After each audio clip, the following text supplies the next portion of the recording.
सन्माननीय अध्यक्ष महोदय, कविश्रेष्ठ कुसुमाग्रजांचा आज जन्मदिवस, मराठी भाषा गौरव दिन।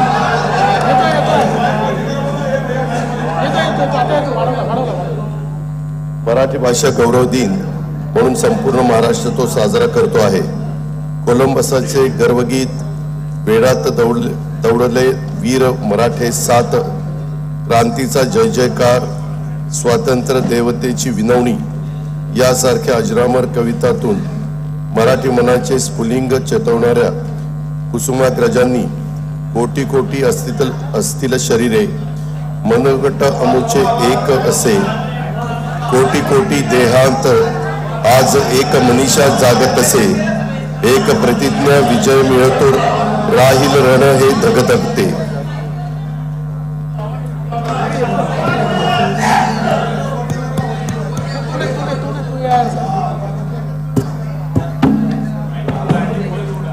यासारख्या प्रेरक ओळी आपल्यासाठी लिहून ठेवल्या आहेत। कवी कुसुमाग्रजांना अभिवादन करून आणि तमाम मराठी मनांना आजच्या मराठी भाषा गौरव दिनाच्या शुभेच्छा देऊन मी महाराष्ट्र शासनाचा सन 2024-25चा अंतरिम अर्थसंकल्प आपल्या अनुमतीने सभागृहाला सादर करतो आहे।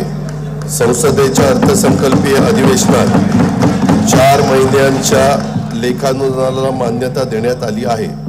राज्य शासनाचा स्थायी खर्च आणि प्रगतीपथावरील योजनांच्या अंमलबजावणीकरता सन 2024-25 या आर्थिक वर्षातील पहिल्या 4 महिन्यांच्या खर्चासाठी तरतूद करणे आवश्यक आहे।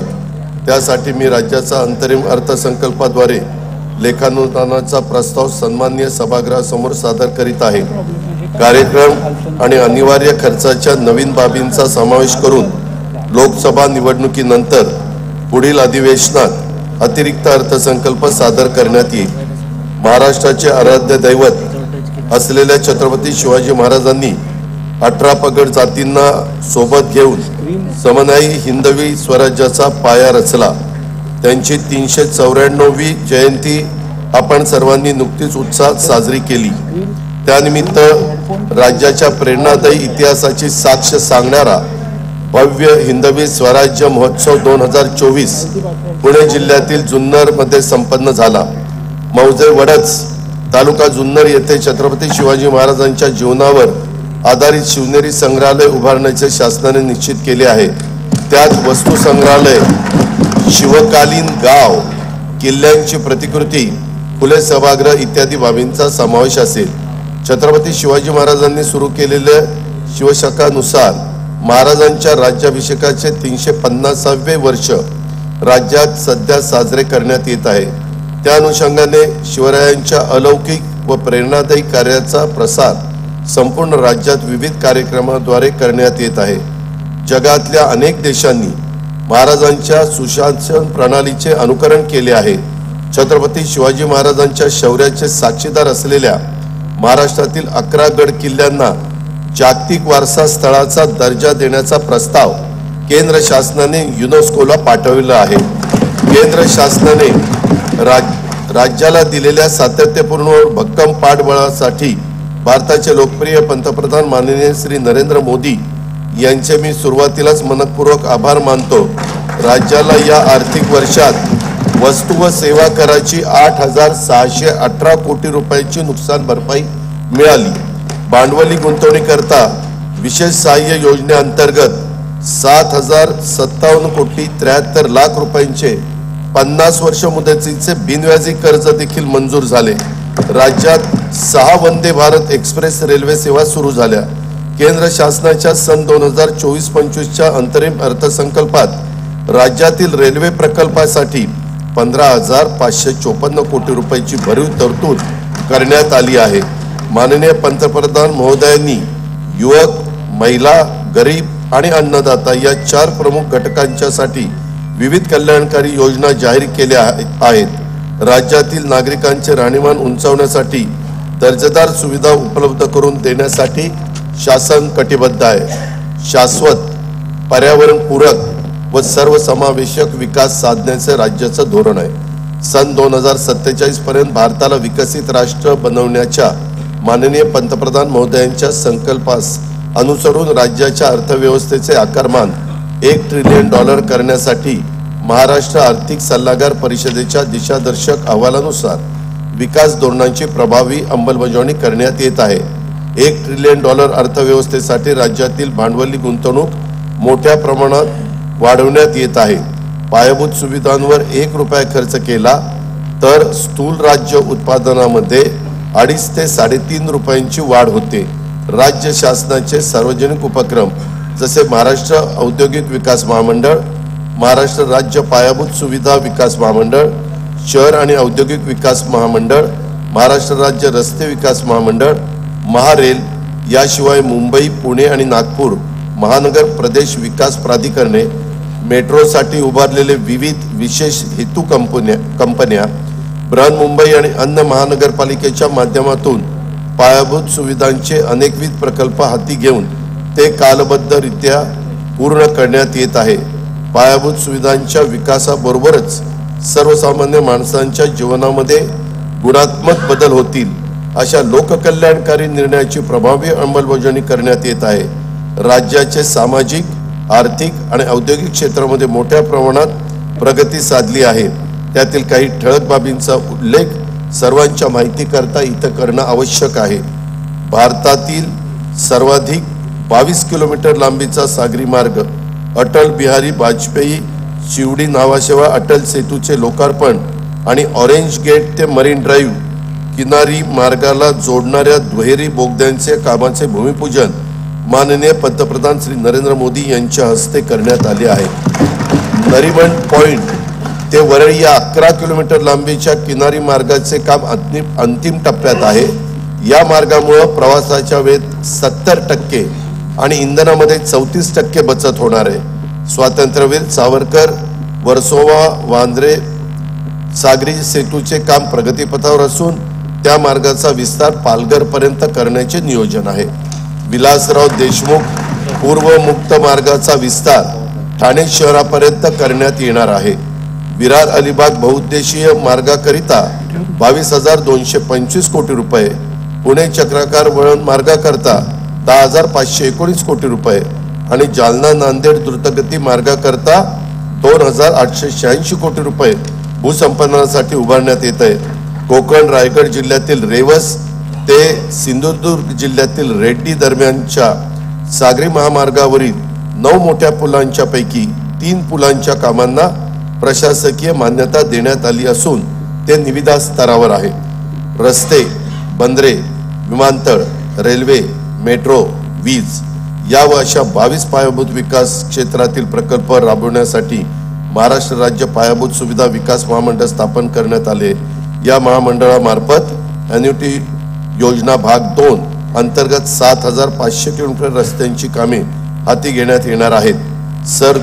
सन 2024-25 या वर्षासाठी कार्यक्रम खर्चाकरता नगरविकास विभागास 10,629 कोटी रुपये आणि सार्वजनिक बांधकाम रस्ते विभागास 19,936 कोटी रुपयाचा नियतव्यय प्रस्तावित आहे। ग्रामीण भागातील दळणवळण अधिक गतिमान करण्यासाठी मुख्यमंत्री ग्राम सडक योजनेचा टप्पा 2 मधील 10,000 किलोमीटर रस्त्यांव्यतिरिक्त आणखी 7,000 किलोमीटर रस्त्यांच्या लांबीच्या रस्त्यांची दर्जोन्नती करण्याचा निर्णय घेण्यात आला आहे। त्यासाठी 7,600 कोटी रुपयाचा खर्च अपेक्षित आहे। भारतातील पहिली बुलेट ट्रेन मुंबई ते अहमदाबाद या जलद गती रेल्वेचे मार्ग प्रकल्पाचे महाराष्ट्रातील भूसंपादन जवळपास पूर्ण झाले आहे। मुंबई महानगर प्रदेशात उभारावयाच्या 337 किलोमीटर लांबीपैकी 263 किलोमीटर लांबीच्या मेट्रो मार्गिका मंजूर असून 46.5 किलोमीटर लांबीच्या मार्गिका कार्यान्वित झालेल्या आहेत। सुमारे 6 लाख प्रवासी दररोज या सुविधेचा लाभ घेत आहेत। राज्य शासनाच्या आर्थिक सहभागातून सुरू असलेली अहमदनगर बीड परळी वैजनाथ, वर्धा यवतमाळ नांदेड, वर्षा देसाईगंज गडचिरोली आणि नागपूर नागवीड रेल्वे प्रकल्पाची कामे प्रगतीपथावर आहेत। कल्याण मुरबाड, पुणे नाशिक, सोलापूर तुळजापूर धाराशिव या नवीन रेल्वे मार्गाची भूसंपादनाची कारवाई सुरू आहे। पलटण पंढरपूर, कांपा चिमूर वरोरा, जालना जळगाव, नांदेड बिदर या नवीन रेल्वे मार्गाकरिता प्रकल्प किमतीच्या 50% आर्थिक सहभाग देण्यास राज्य शासनाने मान्यता दिलेली आहे।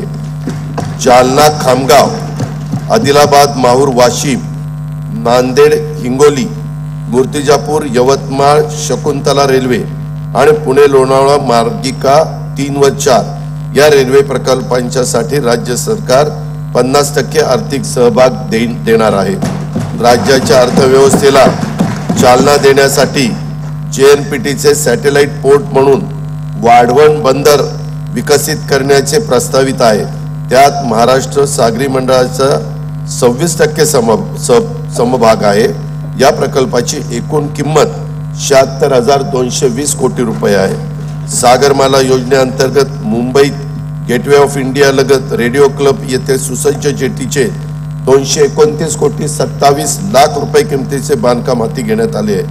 रत्नागिरी जिल्ह्यातील भगवती बंदर येथे सुमारे 300 कोटी रुपये, रायगड जिल्ह्यातील सागरी दुर्ग जंजिरा येथे सुमारे 111 कोटी रुपये, तर मुंबई जवळ एलिफंटा येथे सुमारे 88 कोटी रुपये रकमेची बंदर विकासाची कामे हाती घेण्यात येत आहेत। रत्नागिरीतील मिरकरवाडा बंदराचे आधुनिकीकरण करण्यात येत आहे। त्याचा फायदा 2700 मच्छीमारांना होणार आहे। अहमदनगर जिल्ह्यातील शिर्डी विमानतळाच्या सुमारे 50,000 चौरस मीटर अत्याधुनिक एकात्मिक टर्मिनल इमारतीचे काम लवकरच सुरू होईल। छत्रपती संभाजीनगर येथील विमानतळाच्या विस्तारासाठी भूसंपादनासाठी 578 कोटी 45 लाख रुपयांचा निधी मंजूर करण्यात आलेला आहे।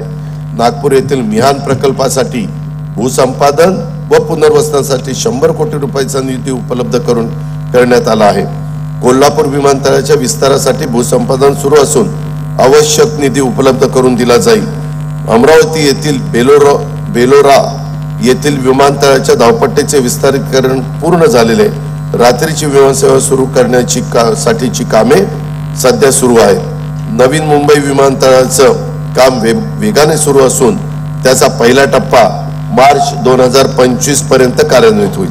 सन 2024-25 या वर्षाच्या साठी कार्यक्रम खर्चाकरता ग्राम विकास विभागास 9,280 कोटी रुपये, गृह परिवहन बंदरे विभागास 4,094 कोटी रुपये आणि सामान्य प्रशासन विभागास 1,432 कोटी रुपयाचा नियतव्यय प्रस्तावित आहे। राज्यातील उद्योग क्षेत्रातील विकासासाठी औद्योगिक, इलेक्ट्रॉनिक्स, अवकाश व संरक्षण उत्पादन धोरणे सुधारित करण्यात येत असून नवीन सूक्ष्म, लघु व मध्यम उपक्रम धोरण तयार करण्यात येत आहे।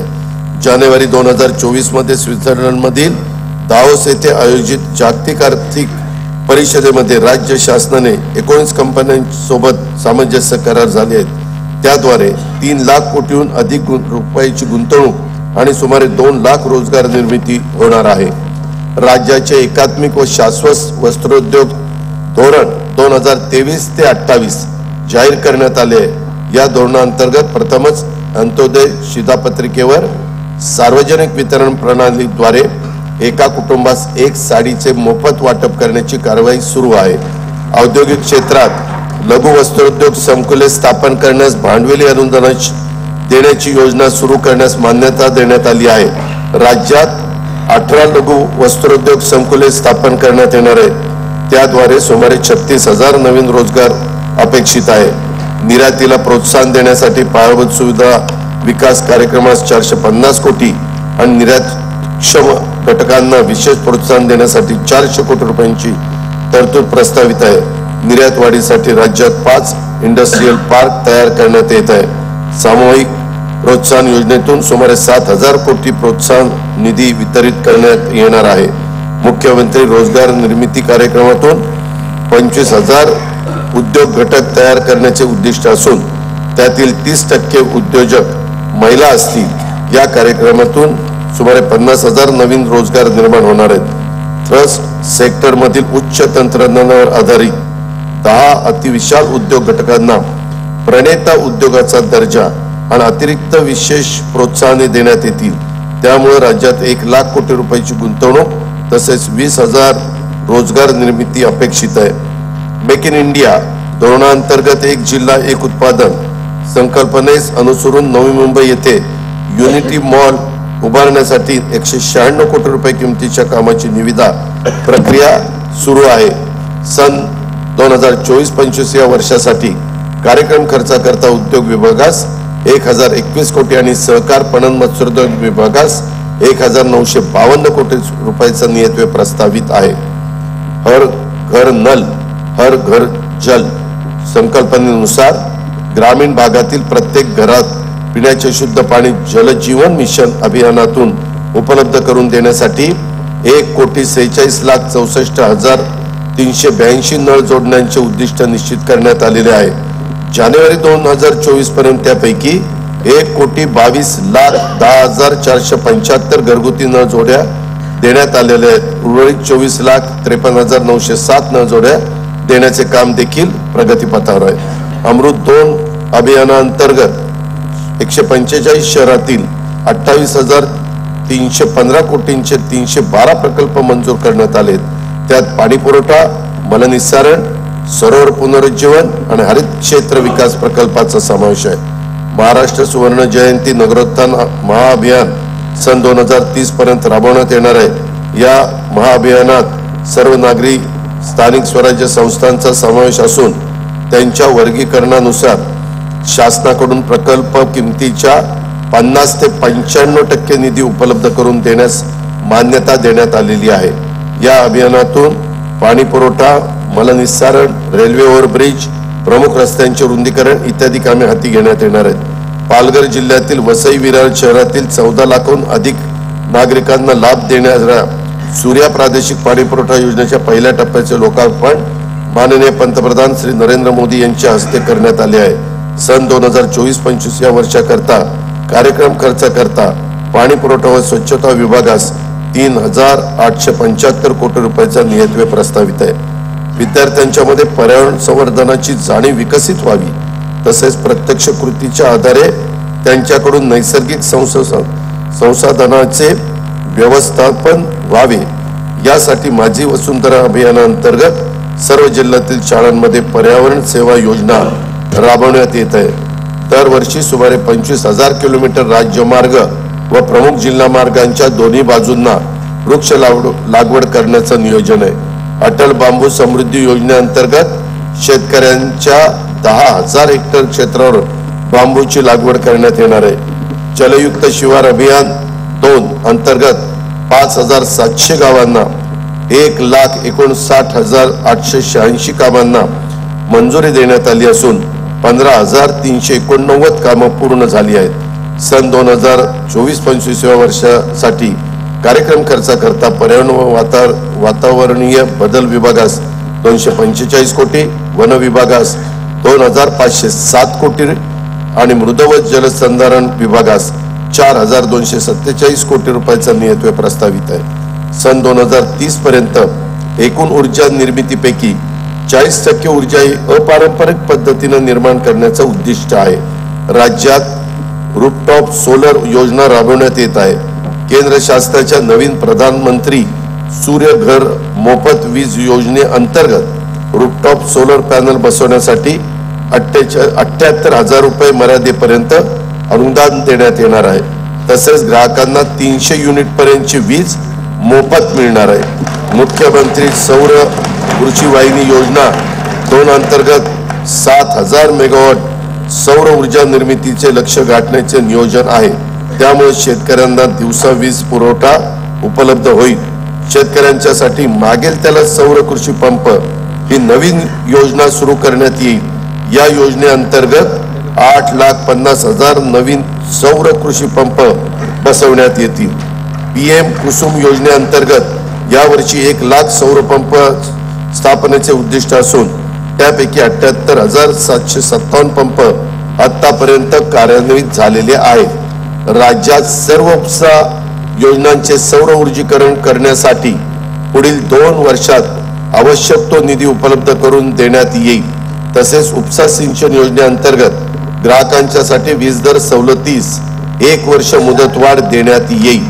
वीज सेवा उपलब्ध नसलेल्या राज्यातील सुमारे 37,000 अंगणवाडी केंद्रांना सौर ऊर्जा संच देण्यात येणार आहे. वन्य प्राण्यांद्वारे होणाऱ्या शेती पिकांच्या नुकसानीला आळा घालण्यासाठी डॉक्टर श्यामाप्रसाद मुखर्जी जनवन विकास योजनेअंतर्गत शेतकऱ्यांना सौर ऊर्जा कुंपणासाठी अनुदान देण्यात येणार आहे। या सर्व पर्यावरण स्नेही सौर ऊर्जा योजनांमुळे खनिज इंधनावरील अवलंबित्व कमी होऊन प्रदूषणात घट होईल, तसेच हरित ऊर्जा निर्मिती क्षेत्रात राज्य अग्रेसर होईल। सन 2024-25 या वर्षाकरता खर्चाकरता ऊर्जा विभागास 11,934 कोटीचा नियतव्यय प्रस्तावित आहे। नमो शेतकरी महासन्मान निधी योजनेअंतर्गत 84,57,000 शेतकरी कुटुंबांना पहिल्या हप्त्यापोटी 1,791 कोटी 47 लाख रुपये अनुदान प्रदान करण्यात आलेले आहे। खरीप हंगाम 2023 मध्ये 1 रुपयात पीक विमा योजनेतून 50,01,000 शेतकरी अर्जदारांना 2,268 कोटी 43 लाख रुपये विमा रक्कम अदा करण्यात आलेली आहे। नानाजी देशमुख कृषी संजीवनी प्रकल्पाच्या 6,000 कोटी रुपये किमतीच्या दुसऱ्या टप्प्यात मान्यता देण्यात आलेली आहे। वसंतराव नाईक कृषी विद्यापीठ परभणी अंतर्गत बीड जिल्ह्यातील मौजे जिरेवाडी तालुका परळी वैजनाथ येथे सोयाबीन संशोधन व प्रक्रिया उपकेंद्र, शासकीय कृषी महाविद्यालय आणि कृषी व्यवसाय व्यवस्थापन महाविद्यालय स्थापन करण्यास मान्यता देण्यात आलेली आहे।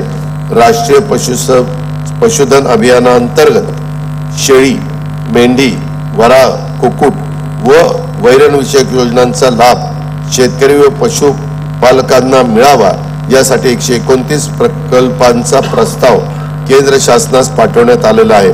सन 2024-25 या वर्षासाठी कार्यक्रम खर्चाकरता कृषी विभागास 3,650 कोटी, पशुसंवर्धन व दुग्ध विकास आणि मत्स्य व्यवसाय विभागास 555 कोटी आणि फलोत्पादन विभागास 708 कोटी रुपयाचा नियतव्यय प्रस्तावित आहे। खरीप हंगाम 2023 मध्ये राज्यातील 40 तालुक्यात दुष्काळ व 1,245 महसुली मंडळामध्ये दुष्काळ सदृश्य परिस्थिती जाहीर करून विविध सवलती लागू करण्यात आल्या आहेत। नैसर्गिक आपत्तीमुळे शेती पिकांचे नुकसान झालेल्या 44,82,000 शेतकऱ्यांना 3,825 कोटी रुपयांची रक्कम प्रदान करण्यात आलेली आहे। विविध नैसर्गिक आपत्तीमुळे झालेल्या शेती पिकांच्या नुकसानीकरता जुलै 2022 पासून 12,769 कोटी रुपयाची मदत देण्यात आलेली आहे। सन 2024-25 वर्षासाठी कार्यक्रम खर्चाकरता मदत पुनर्वसन विभागास 668 कोटी रुपयाचा नियतव्यय प्रस्तावित आहे। राज्यात 259 सिंचन प्रकल्प सध्या प्रगतीपथावर आहेत। त्यापैकी 39 प्रकल्पाची कामे पूर्ण होऊन 2,34,000 हेक्टर जमीन सिंचन क्षमता निर्माण होणार आहे। बळीराजा संजीवनीतील जल संजीवनी योजनेतील 91 प्रकल्पापैकी 46 प्रकल्प पूर्ण झाले असून मार्च 2025 पर्यंत आणखी 16 प्रकल्प पूर्ण होणार आहेत। कोल्हापूर आणि सांगली जिल्ह्यात पूर व इतर नैसर्गिक आपत्तीमुळे वारंवार होणारे नुकसान टाळण्यासाठी जागतिक बँक सहाय्यता 3,200 कोटी रुपये किमतीचा प्रकल्प हा राबवण्यात येणार आहे। महाराष्ट्र सिंचन सुधारणा कार्यक्रमाअंतर्गत येत्या 3 वर्षात राज्यातील 25 वर्षापेक्षा जुन्या 155 प्रकल्पाची दुरुस्ती तसेच 75 अपूर्ण सिंचन प्रकल्पाची कामे पूर्ण करण्यात येतील। याद्वारे 3,55,000 हेक्टर सिंचन क्षमता आणि 23.37 TMC पाणी साठा निर्माण होईल। त्यासाठी 15,000 कोटी रुपयाचा खर्च अपेक्षित आहे। विदर्भातला सिंचनाचा अनुशेष दूर करण्यासाठी 2,000 कोटी रुपयांची तरतूद करण्यात येईल। विदर्भासाठी महत्वाकांक्षी असलेल्या वैनगंगा नळगंगा नदी जोड प्रकल्पाद्वारे 3,71,000 हेक्टर क्षेत्रास सिंचनाचा लाभ होणार असून प्रकल्पासाठी आवश्यक तो निधी उपलब्ध करून देण्यात येईल। मराठवाड्यामध्ये ऊर्ध्व पैनगंगा, कृष्णा मराठवाडा, लेंडी, जायकवाडी टप्पा 2, नांदूर मधुमेश्वर, निम्न दुधना, विष्णुपुरी टप्पा 2 या मोठ्या प्रकल्पांसह 11 मोठे प्रकल्प, 8 मध्यम प्रकल्प व 29 लघु पाटबंधारे प्रकल्पाची कामे प्रगतीपथावर आहेत। नदी पात्रात पाणी अडवण्यासाठी मोठ्या प्रमाणावर बॅरेजेसची कामे हाती घेण्यात आली आहेत। सुयोग्य जागेची आणि पाण्याची उपलब्धता विचारात घेऊन मोठ्या प्रमाणावर उच्चदन जलविद्युत प्रकल्प खाजगी सहभागातून हाती घेण्यात येतील। खारभूमी विकास कार्यक्रमाअंतर्गत कोकण किनारपट्टीवर खार बंधाऱ्यासाठी 36 कामे प्रगतीपथावर 12 पूर्ण झालेली आहेत। त्याद्वारे 938 हेक्टर क्षेत्र शेती योग्य करण्यात आलेले आहे। खार भूमी विकासासाठी 113 कोटी रुपयाचा नियतव्यय प्रस्तावित आहे. कोयदा धरणाच्या बुडीत क्षेत्रातील शेवटच्या भागातील 23 गावांच्यासाठी बंधारे बांधण्यात येतील. सन 2024-25 या वर्षासाठी कार्यक्रम खर्चाकरता जलसंपदा, दाबक्षेत्र विकास व खार भूमी विभागास 16,456 कोटी रुपयाचा नियतव्यय प्रस्तावित आहे. मुलींच्या सक्षमीकरणासाठी लेक लाडकी ही नवीन योजना 1 एप्रिल 2023 पासून सुरू करण्यात आली आहे. लाभार्थी मुलीला या योजनेतून तिच्या वयाच्या 18 वर्षापर्यंत टप्प्याटप्प्याने एकूण 1,01,000 रुपये मिळतील अशी तरतूद करण्यात आलेली आहे. अध्यक्ष महोदय, त्याच्यामध्ये सांगायचं झालं तर बिजली चमकती है तो आकाश बदल देती है, आंधी उठती है तो दिन रात बदल देती है, जब गरजती है नारी शक्ति तो इतिहास बदल देती है. शहरी भागातील कुपोषणाच्या समस्येवर मात करण्यासाठी नागरी बाल विकास केंद्र सुरू करण्यास मान्यता देण्यात आली असून त्यामुळे अतितीव्र कुपोषण बालकांना सर्वसाधारण श्रेणीत आणण्यात मदत होईल. राज्याचे मुख्यमंत्री महिला सशक्तीकरण अभियान राबवण्यात येत आहे. या अभियानांतर्गत प्रत्येक जिल्ह्यात किमान 1 लाख महिलांना विविध शासकीय योजनांचा थेट लाभ देण्याचं उद्दिष्ट आहे. 10 मोठ्या शहरातील 5,000 महिलांना पिंक रिक्षा उपलब्ध करून देण्याची योजना प्रस्तावित आहे. राज्यातील अंगणवाडी सेविका आणि मदतनीसांची 14,000 पदे रिक्त पदे भरण्यात आली आहे. उर्वरित देखील पद ताबडतोब भरण्याची कारवाई सुरू आहे. 2024 केली मी उत्तरात सांगतो केली आहे. आजच कॅबिनेटला निर्णय घेतला मुख्यमंत्री. 2024-25 या वर्षासाठी कार्यक्रम खर्चाकरता महिला व बाल विकास विभागास 3,107 कोटी रुपये नियतव्यय प्रस्तावित आहे.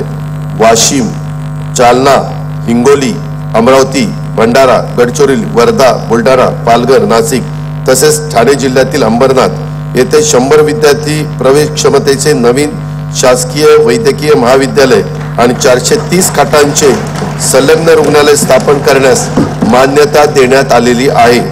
जळगाव, लातूर, बारामती, नंदुरबार, गोंदिया, कोल्हापूर, मिरज जिल्हा सांगली येथील शासकीय वैद्यकीय महाविद्यालयांना संलग्न प्रत्येकी 100 विद्यार्थी प्रवेश क्षमतेची शासकीय परिचर्या महाविद्यालय सुरू करण्यास मान्यता देण्यात आलेली आहे.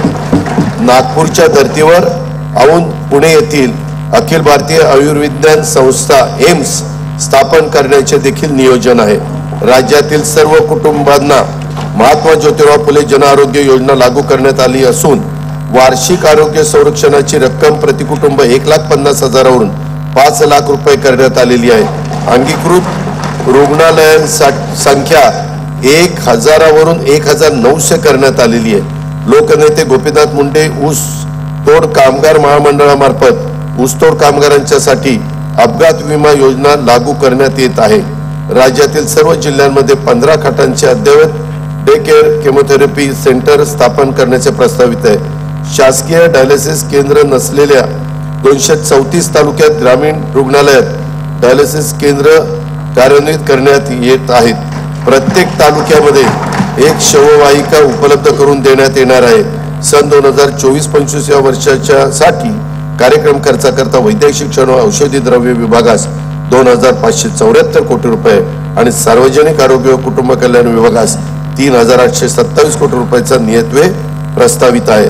अनुसूचित जाती उपाययोजनेअंतर्गत संजय गांधी निराधार अनुदान योजना आणि श्रावणबाळ सेवा राज्य निवृत्ती वेतन योजनेतील लाभार्थ्यांना अर्थसहाय्यात 1,000 वरून 1,500 रुपयाची वाढ करण्यात आली आहे. संत रोहिदास चर्मोद्योग व चर्मकार विकास महामंडळ, महात्मा फुले मागासवर्ग विकास महामंडळ, साहित्यरत्न लोकशाहीर अण्णाभाऊ साठे विकास महामंडळ यांच्या भागभांडवलाच्या अनुदानात वाढ करण्यात आलेली आहे. दारिद्र्यरेषेखाली भूमिहीन शेतमजुरांना उत्पन्नाच्या कायमस्वरूपी साधन उपलब्ध व्हावे यासाठी त्यांना कर्मवीर दादासाहेब गायकवाड सबलीकरण व स्वाभिमान योजनेतून शेत जमिनीचे वाटप करण्यात येते. स्थलांतरित ऊसतोड कामगारांच्या मुलामुलींच्यासाठी संत भगवान बाबा शासकीय वसतिगृह योजना, तृतीयपंथी घटकातील लाभार्थींसाठी बीज भांडवल योजना, मातंग समाजासाठी रमाई आवास योजना इत्यादी योजनांच्या माध्यमातून पुरेसा निधी उपलब्ध करून देण्यात येत आहे. संत रोहिदास चर्मोद्योग व चर्मकार विकास महामंडळामार्फत देवनार येथे लेदर पार्क, कोल्हापूर येथे चर्मोद्योग प्रशिक्षण केंद्र तसेच प्रत्येक महसुली विभागात उत्कृष्टता केंद्राची स्थापना करण्यात येणार आहे. गोवंडी येथे मुंबई महानगरपालिकेमार्फत चर्मोद्योग प्रशिक्षण केंद्राची उभारणी करण्यात येणार आहे. डॉक्टर बाबासाहेब आंबेडकर संशोधन व प्रशिक्षण संस्था बार्टी या संस्थेच्या धर्तीवर मातंग समाजासाठी अण्णाभाऊ साठे संशोधन प्रशिक्षण संस्था आरटी स्थापन करण्यात येणार आहे. 2024-25 या वर्षासाठी कार्यक्रम खर्चाकरता सामाजिक न्याय व विशेष सहाय्य विभागास 18,816 कोटी रुपयाचा नियतव्यय प्रस्तावित आहे. आदिवासी विकास उपाययोजनेअंतर्गत बालकांच्या पोषणामध्ये वाढ करण्यासाठी भारतरत्न डॉक्टर APJ अब्दुल कलाम अमृत आहार योजना, शासकीय आश्रमशाळांमध्ये विज्ञान केंद्राची उभारणी करण्याकरता नमो आदिवासी स्मार्ट शाळा अभियान, वसतिगृहात प्रवेश न मिळालेल्या विद्यार्थ्यांना उच्च शिक्षणासाठी पंडित दीनदयाळ उपाध्याय स्वयं योजना, घरकुले उपलब्ध करून देण्यासाठी शबरी आदिवासी घरकुल योजना, पाडे बारमाही रस्त्यांना जोडण्यासाठी भगवान बिरसा मुंडा जोड रस्ते योजना, वस्त्यांना पायाभूत सुविधा उपलब्ध करून देण्यासाठी ठक्कर बाप्पा आदिवासी विकास योजना आदी योजनांच्या माध्यमातून पुरेसा निधी उपलब्ध करून देण्यात येत आहे. सन 2024-25 या वर्षासाठी कार्यक्रम खर्चाकरता आदिवासी विकास विभागास 15,360 कोटी रुपयाचा नियतव्यय प्रस्तावित आहे. आदिवासी संशोधन व प्रशिक्षण संस्था TRTI, डॉक्टर बाबासाहेब आंबेडकर संशोधन व प्रशिक्षण संस्था बार्टी, छत्रपती शाहू महाराज संशोधन व प्रशिक्षण संस्था सारथी, महात्मा ज्योतिराव फुले संशोधन व प्रशिक्षण संस्था महाज्योती, महाराष्ट्र संशोधन व प्रशिक्षण प्रबोधिनी अमृत या व इतर तत्सम संस्थांमार्फत कार्यान्वित असणाऱ्या योजनांतर्गत शिष्यवृत्ती, अधिछात्रवृत्ती, प्रशिक्षण, कौशल्य विकास व अन्य कार्यक्रमामध्ये एक समानता आणण्याकरता सर्वकष धोरण निश्चित करण्यात आलेले आहे. इतर मागासवर्ग, विमुक्त जाती, भटक्या जमाती व विशेष मागास प्रवर्गातील विद्यार्थ्यांच्या करता आश्रमशाळा, विद्यानिकेतन, वसतिगृह योजना इत्यादी करता पुरेसा निधी उपलब्ध करून देण्यात येत आहे. वसंतराव नाईक विमुक्त जाती भटक्या जमाती विकास महामंडळ, महाराष्ट्र राज्य इतर मागासवर्गीय वित्त विकास महामंडळ, शामराव पेजे कोकण इतर मागासवर्ग आर्थिक विकास महामंडळ, जगज्योती महात्मा बसवेश्वर आर्थिक विकास महामंडळ, संत काशिबा गुरव युवा आर्थिक विकास महामंडळ, राजे उमाजी नाईक आर्थिक विकास महामंडळ, संत शिरोमणी गोरोबा काका महाराष्ट्र मातीकला मंडळ, संत सेनाजी महाराज केशशिल्पी महामंडळ आणि पैलवान मारुती चव्हाण वडार आर्थिक विकास महामंडळ इत्यादी मार्फत विकास योजना राबवण्यासाठी देखील निधी उपलब्ध करून देण्यात येत आहे. पुण्यश्लोक अहिल्यादेवी होळकर घरकुल योजनेसाठी तसेच क्रांतिज्योती सावित्रीबाई फुले घरकुल योजनेसाठी पुरेसा निधी उपलब्ध करून देण्यात येईल. धनगर समाजाच्या सर्वांगीण उन्नतीसाठी आदिवासी उपाययोजनेच्या धर्तीवर 22 योजना राबवण्यात येत असून त्यासाठी पुरेसा निधी उपलब्ध करून देण्यात येणार आहे. 12 बलुतेदार समाजाच्या सर्वांगीण विकासासाठी संत गाडगे बाबा 12 बलुतेदार आर्थिक मागास विकास महामंडळ स्थापन करण्यात येणार आहे. अल्पसंख्याक विद्यार्थ्यांना शिक्षणाच्या मुख्य प्रवाहात आणण्यासाठी डॉक्टर झाकीर हुसेन मदरसा आधुनिकीकरण योजनेत अनुदानात 2 लाखावरून 10 लाख रुपयाच्या पर्यंत वाढ करण्याचा निर्णय घेण्यात आलेला आहे.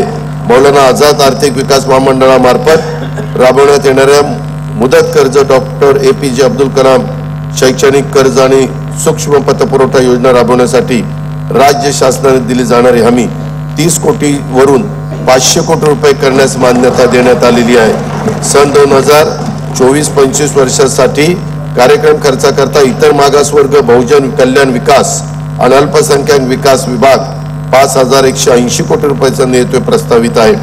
पंडित दीनदयाळ उपाध्याय घरकुल जागा खरेदी अर्थसहाय्य योजनेअंतर्गत भूमिहीन लाभार्थ्यांना जागा खरेदी करण्याच्या करता 50,000 रुपयावरून 1 लाख रुपये आता देण्यात येणार आहे. सर्वांसाठी घरे 2024 धोरणाअंतर्गत दिव्यांग व्यक्तींच्यासाठी नवीन घरकुल योजना राबवण्याचे प्रस्तावित आहे.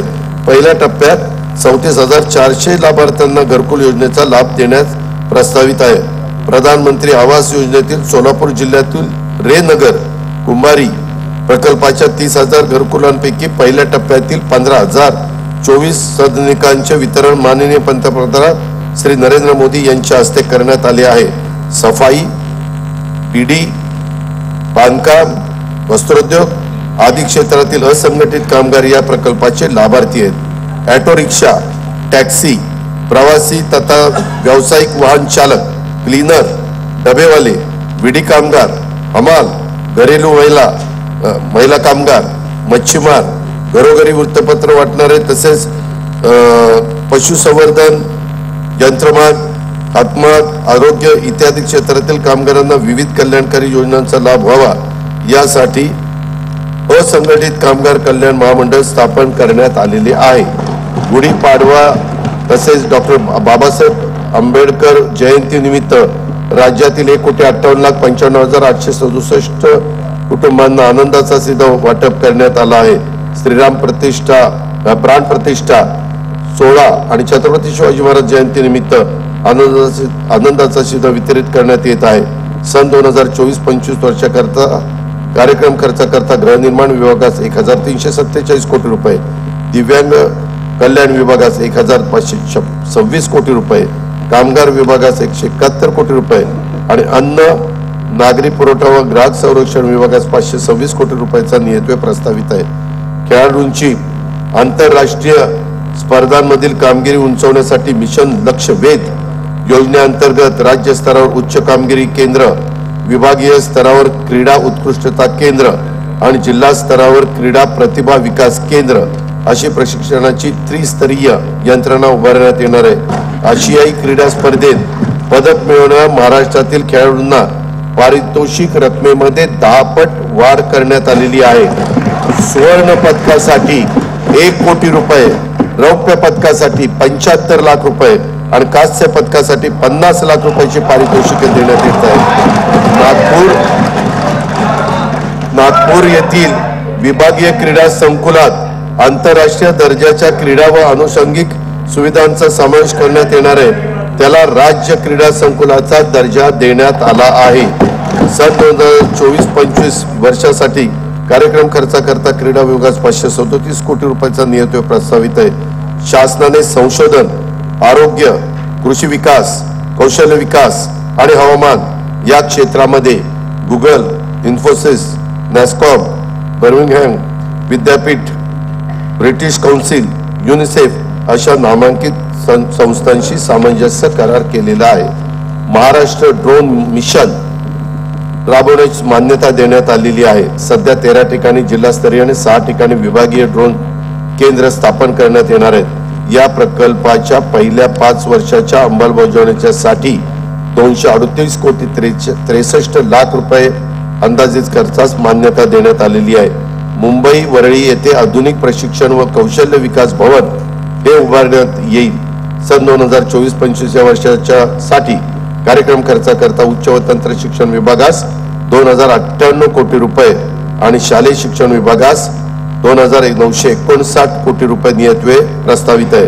व्यावसायिक शिक्षण, नाविन्यता, कौशल्य वृद्धी विषयक योजनांची अंमलबजावणी तसेच गुणवत्तापूर्ण पायाभूत सुविधा आणि कार्यप्रणालीच्या बळकटीकरणासाठी जागतिक बँक सहाय्यित मानवी विकासासाठी उपयोजित ज्ञान आणि कौशल्य विकास लक्ष्य या 2,307 कोटी रुपयांच्या प्रकल्पास शासनाने मंजुरी दिलेली आहे. युवकांना रोजगारक्षम आणि उद्योगक्षम बनवण्यासाठी प्रत्येक महसूल विभागामध्ये आंतरराष्ट्रीय कौशल्य विकास केंद्र आणि संत गाडगेबाबा स्वच्छ भारत कौशल्य प्रबोधिनी सुरू करण्यात येत आहे. या व्यतिरिक्त राज्यात नवीन 2,000 प्रमोद महाजन कौशल्य विकास केंद्र स्थापन करण्यात येत आहे. 1,000 महाविद्यालयांमध्ये कौशल्य विकास केंद्र सुरू करण्यात येणार आहेत. उद्योगांना आवश्यक तंत्रज्ञानाशी अनुरूप कौशल्य विकास प्रशिक्षण केंद्र कोराडी, नागपूर येथे उभारण्यात येणार आहे. राज्यातील प्रत्येक जिल्ह्यात 500 युवक युवतींना पर्यटन व आदरातिथ्य क्षेत्रातील कौशल्य प्रशिक्षणासाठी मान्यता देण्यात आली आहे।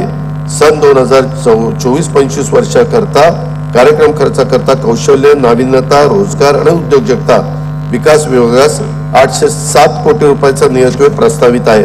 पर्यटनाला चालना देण्यासाठी शाश्वत पर्यटन धोरण आखण्यात येईल। राज्यातील 50 पर्यटन स्थळांची निवड करून त्या ठिकाणी theme park, adventure sports, shopping mall, water park आणि निवासी व्यवस्था करण्यात येत आहे। लोणार जिल्हा बुलढाणा, अजिंठा वेरूळ जिल्हा छत्रपती संभाजीनगर, कळसुबाई भंडारदरा जिल्हा अहमदनगर, त्र्यंबकेश्वर जिल्हा नाशिक तसेच कोकणातील सागरी किल्ल्यांच्या ठिकाणी पर्यटनासाठी उच्च दर्जाच्या सुविधा निर्माण करण्यात येणार आहे। लोणावळा येथे 333 कोटी 56 लाख रुपये अंदाजित किमतीचा जागतिक दर्जाचा स्कायवॉक प्रकल्प उभारण्यात येईल। शिवसागर जलाशय जिल्हा सातारा, गोसेखुर्द जलाशय जिल्हा भंडारा, वाघूर जलाशय जिल्हा जळगाव येथे नाविन्यपूर्ण जलपर्यटन प्रकल्प राबवण्यात येणार आहे। कोकण विभागात पर्यटनास चालना देण्यासाठी शिवकालीन 32 गड किल्ल्यांचे नूतनीकरण व संवर्धन करण्यात येणार आहे। राज्यातील पर्यटकांना आणि भाविकांना किफायतशीर दरामध्ये उत्तम सुरक्षित सुविधा पुरवण्यासाठी श्रीनगर जम्मू काश्मीर आणि श्रीराम जन्मभूमी अयोध्या येथे महाराष्ट्र भवन बांधण्याचा निर्णय घेतलेला आहे।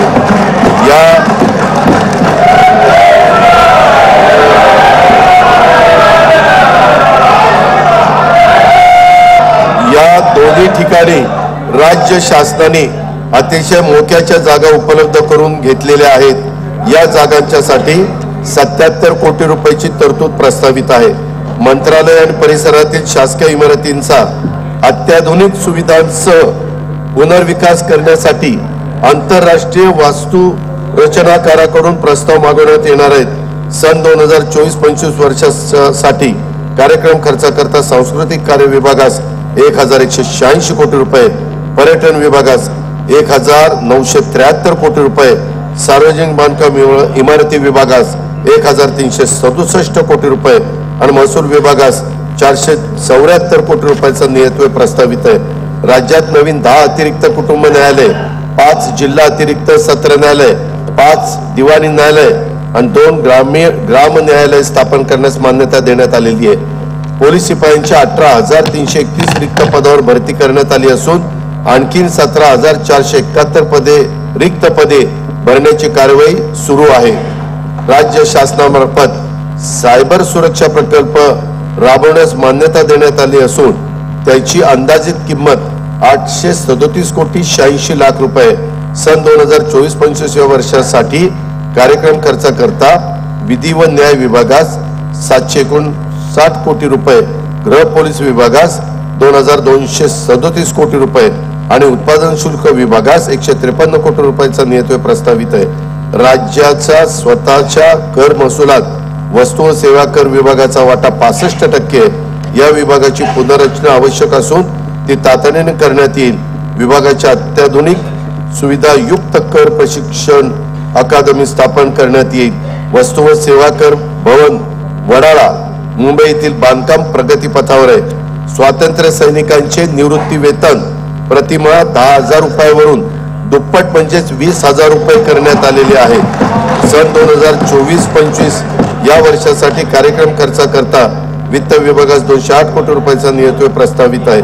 स्वराज्य रक्षक छत्रपती संभाजी महाराजांचे बलिदान स्थळ मौजे तुळापूर तालुका हवेली व समाधी स्थळ वडो बुद्रुक तालुका शिरोळ जिल्हा पुणे येथील स्मारकाला 350 कोटी रुपये किमतीच्या विकास आराखड्यास मान्यता देण्यात आली असून त्याचं काम सुरू झालेलं आहे। देशातील 12 ज्योतिर्लिंगापैकी एक असलेले औंढा नागनाथ जिल्हा हिंगोली, 3.5 शक्तिपीठापैकी एक असलेले श्री क्षेत्र माहूरगड जिल्हा नांदेड आणि एकविरा देवी जिल्हा पुणे या तीर्थक्षेत्र व परिसर विकासासाठी विशेष विकास प्राधिकरण स्थापन करण्याचा निर्णय घेण्यात आलेला आहे। श्री क्षेत्र सप्तशृंगीगड तालुका कळवण या तीर्थस्थळाच्यासाठी 81 कोटी 86 लाख रुपयाचा विकास आराखड्याला मान्यता देण्यात आलेली आहे। पुण्यश्लोक अहिल्यादेवी होळकर यांच्या जन्म त्रिशताब्दी वर्षानिमित्त विविध कार्यक्रम आयोजित करण्यासाठी 20 कोटी रुपयाचा निधी प्रस्तावित आहे। पुण्यश्लोक अहिल्यादेवी होळकर यांची त्यांनी केलेली मंदिरं बारवांचे जतन व संवर्धन योजनेसाठी 53 कोटी रुपयाचा निधी प्रस्तावित करण्यात आलेला आहे। महात्मा फुले वाडा व क्रांतीज्योती सावित्रीबाई फुले स्मारकासाठी पुणे शहराच्या विकास योजनेत क्षेत्र आरक्षित करण्यात आलेले असून स्मारकाचा आराखडा तयार करण्याचं काम सुरू आहे। त्याकरता देखील लागेल तो निधी देण्याचे सरकारने मान्य केलेले आहे। धाराशिव जिल्ह्यात संत गोरोबा काका महाराज यांच्या स्मारकासाठी शासकीय जमीन व निधी उपलब्ध करून देण्यात येणार आहे। मौजे सदुंबरे तालुका मावळ जिल्हा पुणे येथे श्री संत जगनाडे महाराज यांच्या समाधी स्थळाच्या विकासासाठी 66 कोटी 11 लाख रुपयाच्या कामांना मान्यता देण्यात आलेली आहे। साने गुरुजींची कर्मभूमी असलेल्या अंमळनेर जिल्हा जळगाव येथे त्यांच्या कार्याला साजेचे स्मारक उभारण्यात येईल आणि त्याला देखील निधी देण्यात येणार आहे। राजगुरू नगर येथील हुतात्मा श्री शिवराम हरी राजगुरू जन्मस्थळ परिसर विकासासाठी पहिल्या टप्प्यात 102 कोटी 48 लाख रुपयांच्या आराखड्यास मान्यता दिलेली आहे। छत्रपती शिवाजी महाराजांचे विश्वासू सहकारी वीर जीवा महाला याच्या स्मारकासाठी प्रतापगडच्या पायथ्याशी जागा उपलब्ध करून त्यांचाही तिथं स्मारक करण्यात येणार आहे। होता जीवा म्हणून वाचला शिवा, माहिती का? पुणे महानगरपालिकेमार्फत संगमवाडी पुणे येथे लहुजी वस्ताद साळवे यांच्या स्मारकाचा कामाचा शुभारंभ आदेश देण्यात आलेले 2 तारखेला माझ्या माहितीप्रमाणे त्याचं भूमिपूजन मुख्यमंत्री महोदय करणार आहेत। राजगडच्या पायथ्याशी असलेल्या मौजे पाल खुर्द तालुका वेले येथील राजमाता सईबाई स्मृती स्थळ विकास आराखड्यातील 29 कोटी 73 लाख रुपये रकमेच्या कामांना मंजुरी देण्यात आलेली आहे। इंदापूर शहरातील मालोजी राजे भोसले यांची गडी व हजरत चांद शाह वली बाबा दर्गा परिसर विकासासाठी 37 कोटी 28 लाख रुपये रकमेच्या कामांना मान्यता देण्यात आलेली आहे। सन 2024-25 वर्षासाठी कार्यक्रम खर्चाकरता नियोजन विभागास 9,193 कोटी रुपये आणि रोजगार हमी योजनेस 2,205 कोटी रुपयाचा नियतव्यय प्रस्तावित आहे। महाराष्ट्राबाहेर मराठी भाषेचे संवर्धन करणाऱ्या मराठी मंडळांना अनुदान देण्यात येईल। मराठी मंडळाच्या इमारती वास्तू व स्मारकासाठी संवर्धनासाठी आवश्यक निधी उपलब्ध करून दिला जाईल। गोवा व दिल्ली प्रमाणेच बेळगाव कर्नाटक येथे मराठी भाषा उपकेंद्र स्थापन केले जाईल, त्याकरता देखील आवश्यक तो निधी उपलब्ध करून दिला जाईल। रिद्धपूर जिल्हा अमरावती येथे मराठी भाषा विद्यापीठ स्थापन करण्यास मान्यता देण्यात आलेली आहे। मंगेश पाडगावकर कवितेचं गाव हा उपक्रम वेंगुर्ला जिल्ह्यात सिंधुदुर्ग येथे राबवण्यात येणार असून मराठी भाषेला अभिजात भाषेचा दर्जा प्राप्त करून घेण्यासाठी विशेष प्रयत्न केले जात आहेत। मुंबईतील गिरगाव येथे मराठी भाषा भवनाचे काम कालबद्ध पद्धतीनं पूर्ण करण्यात येणार आहे। सन 2024-25 या वर्षासाठी कार्यक्रम खर्चाकरता माहिती तंत्रज्ञान विभागास 920 कोटी रुपये, माहिती व जनसंपर्क विभाग विधानमंडळ सचिवालय प्रत्येकी 547 कोटी व मराठी भाषा विभागास 71 कोटी रुपयाचा नियतव्यय प्रस्तावित आहे। जिल्हा सन 2024-25 मध्ये जिल्हा वार्षिक योजनेअंतर्गत 18,165 कोटी रुपयाचा नियतव्यय प्रस्तावित करण्यात आलेला आहे आणि हा नियतव्यय मागील वर्षाच्या तुलनेत 20% अधिक दिलेला आहे। वार्षिक योजना 2024-25 कार्यक्रम खर्चासाठी 1,92,000 कोटी रुपयाचा नियतव्यय प्रस्तावित करण्यात आला आहे। त्यामध्ये अनुसूचित जाती उपाययोजनेच्या 15,893 कोटी रुपये आणि आदिवासी विकास उपाययोजनेच्या 15,360 कोटी रुपयाचा नियतव्यय प्रस्तावित आहे। 2024-25 मध्ये एकूण खर्चासाठी 6,522 कोटी रुपयांची तरतूद प्रस्तावित आहे। महसुली जमा 4,98,758 कोटी रुपये, महसुली खर्च 5,08,492 कोटी रुपये प्रस्तावित आहे। परिणामी 9,734 कोटी रुपयाचा महसुली तूट अपेक्षित त्या ठिकाणी आहे। राज्यातील राज्यकोषीय तूट आणि महसुली तूट राज्यकोषीय उत्तरदायित्व व वित्तीय व्यवस्थापन कायद्याचं निश्चित केलेल्या मर्यादेच्या आत ठेवण्यात शासन यशस्वी ठरलेले सन 2024-25 ची राज्यकोषीय तूट 99,288 कोटी रुपये आहे। अध्यक्ष महोदय, हा अर्थसंकल्प मांडून झाल्यानंतर प्रथेप्रमाणे विरोधी पक्षाच्या नेत्यांच्या प्रतिक्रिया येतीलच, त्या ठरलेल्याच असतात, हे आपल्याला सगळ्यांना माहिती आहे। अंतरिम अर्थसंकल्प मांडल्यानंतर त्यांना आपल्या नेहमीच्या प्रतिक्रियांचा थोडासा विचार करायला हवा। आज ज्यांची जयंती आहे त्या कुसुमाग्रजांच्या शब्दात सांगायचे तर, प्रकाश पेरा आपुल्या भोवती, दिव्याने दिवा पेटत असे, इथे भ्रष्टता तिथे नष्टता, शंकच पोकळ फुकू नका, भलेपणाचे कार्य उघडता, उगाच टीका करू नका। राज्याच्या आर्थिक विकासासाठी आणि समाजातील सर्व घटकांच्या कल्याणासाठी शासन सर्वतोपरी प्रयत्न करेल याची खात्री मी देतो। सन 2024-25 वर्षाच्या अंतरिम अर्थसंकल्पास मंजुरी द्यावी अशी विनंती मी सदनाला करतो। जय हिंद, जय महाराष्ट्र, जय मराठी भाषा। देश विदेशातील प्रत्येक घडामोडींचे लाईव्ह अपडेट मिळवण्यासाठी आता साम टीव्हीच्या सर्व सोशल मीडिया प्लॅटफॉर्मला लाईक, फॉलो आणि सबस्क्राईब करा। तसंच सर्व नोटिफिकेशनसाठी बेल आयकॉन प्रेस करायला विसरू नका।